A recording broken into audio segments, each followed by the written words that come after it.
নির্যাতন থেকে বাঁচতে একসময় যারা নিজ ভূমি ছেড়ে পালিয়ে গিয়েছিল তারাই কিভাবে নিজেদের অস্তিত্ব টিকিয়ে রাখল?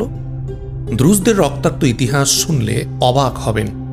ফরাসিদের বিরুদ্ধে প্রতিরোধের নায়ক থেকে মারুনি খ্রিস্টানদের সাথে তাদের ভয়াবহ সংঘর্ষ সব কিছুই জানুন এই ভিডিওতে।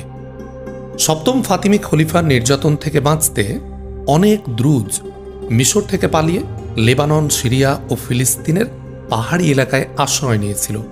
এভাবেই তারা নিরাপদ বিচ্ছিন্নতায় সংঘবদ্ধ জীবন যাপন করতে সক্ষম হয়। আঞ্চলিক রাজনীতিতেও দ্রুজরা গুরুত্বপূর্ণ ভূমিকা রাখে। ক্রুসেডারদের আক্রমণ ঠেকাতে তারা উসমানি ও মামলুক শাসকদের সহায়তা করেছিল।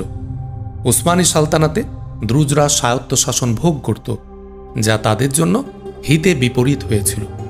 এই সুযোগে তারা বড় বড় জমিদারি গড়ে তুলেছিল এবং 17 থেকে 19 শতকে মারুনি খ্রিস্টানদের সাথে মৈত্রী গড়ে উসমানীয়দের প্রতিরোধ করে।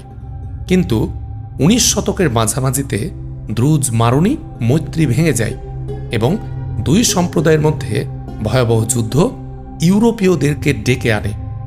দ্রুজ গোষ্ঠীর ইতিহাসে অনেক বড় ব্যক্তিত্বের আবির্ভাব হয়েছে, যেমন 20 শতকের ফরাসিদের বিরুদ্ধে সিরীয় প্রতিরোধ নেতা সুলতান পাশা আল আত্রাস এবং লেবাননের প্রখ্যাত রাজনীতিবিদ কামাল জাম্বালাত ও তার পুত্র ওয়ালিদ। কিন্তু বর্তমানে দ্রুজদের পরিস্থিতি কেমন? সিরিয়ার দক্ষিণাঞ্চলে তাদের ভূমিকা কি? ইসরায়েল কেন তাদের সুরক্ষা দেয়?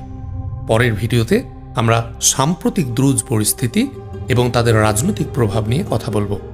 সিরিয়ার বিস্ফোরা হিসেবে তারা কেন পরিচিত হচ্ছে জানতে চান? কমেন্ট করে জানান।